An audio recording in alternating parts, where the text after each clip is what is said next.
President Biden on Thursday said that the United States stands open to helping the more than 3 million people who have fled Ukraine since the Russian invasion into the country began 3 weeks ago. As nations that have been marked by immigrants who departed Ireland in coffin ships and immigrants who sought the safety of new beginnings in the United States, we are open and our hearts are open and our arms are open to help the more than 3 million Ukrainian refugees who have already fled Putin's onslaught, Biden said at the annual Shamrock presentation at the White House. More than 3 million refugees have left Ukraine since February 24th, with the majority, more than 1.9 million, fleeing to Poland, according to the United Nations Refugee Agency. Biden said that Ireland and the United States stand united against Russia's aggression and noted that both nations have also lived through war. Vladimir Putin has launched an unconscionable war against Ukraine, against the very pillars of international peace and stability. And as two nations that have fought for freedom, we recognize the courage and determination of the Ukrainian people who defend their liberty now, and they do, he said. Biden earlier on Thursday held a bilateral meeting with the Irish Prime Minister, or Taoiseach Michael Martin, which was moved to a virtual call since Martin tested positive for COVID-19 while in Washington, D.C. The leaders spoke about their coordinated response to Russia's invasion into Ukraine and the economic costs imposed on Russia so far. On Wednesday, Biden called Putin a war criminal, marking a shift in rhetoric against the Russian president. He also called Putin a murderous dictator and a pure thug during the annual Friends of Ireland luncheon on Thursday at the Capitol. Biden at the Shamrock presentation also spoke about the U.S.'s support for political and economic stability in Northern Ireland. The United States stands ready to work with all the communities in Northern Ireland to ensure its extraordinary economic potential and make sure that it's realized, and we look forward to supporting the next Northern Ireland executive after the upcoming assembly elections, which are their way, Biden said.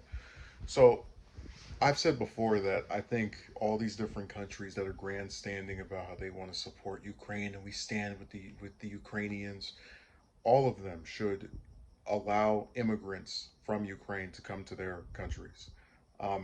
You have some nativists who will say, "Oh, we don't have enough room," or just garbage like that. But if all of these different countries that are claiming to be in solidarity with Ukraine, split it into even numbers, or at least some type of attempt at each country getting, just making it. I have no doubt that if every country comes together, they can give all of these millions of people a new home. And we know that's true because Poland is doing it pretty much by themselves. Almost 2 million out of the 3 million that have fled so far.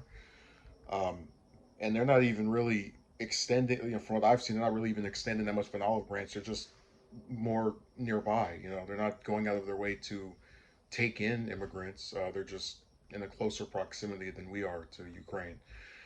So I hope that he puts his money where his mouth is. I'm tired of these people coming here and doing this. Like we've talked about this before, um, and it's really funny to watch them say, "Oh, we're so proud of these Ukrainians that are standing up to Russia." It's like, are you serious? You're the same person who was VP when Obama started bombing Yemen because the Houthi rebels, people that were native to Yemen, defended themselves against the government that Saudi Arabia imposed over there. So it was literally the same thing where it's a foreign government comes into a region and tries to take it over, and then some civilians who are not elected officials take up arms and try to protect their sovereignty, except because one was in the Middle East with people that No, I'm not gonna say. I'm not gonna say. I'm not gonna say it. I was gonna mention something about skin color, but I mean, let's like, we've already been over this before. Because it was in the Middle East and it was some people that were of a minority, we didn't care, but now that it's people in Ukraine, offshoot of Russia, and it's a convenient way for us to keep on antagonizing another major country. Here we go. That's why I said the U.S. just has selective outrage. It just seems as if every time they want to convince you that they have standards and principles, you can find an example where they haven't been that way. And we don't even have to dig up, like stuff from 40, 50, 60, just like historical stuff in the US that's screwed up. You can look at Biden's own record and seen where he's been contradicting of himself.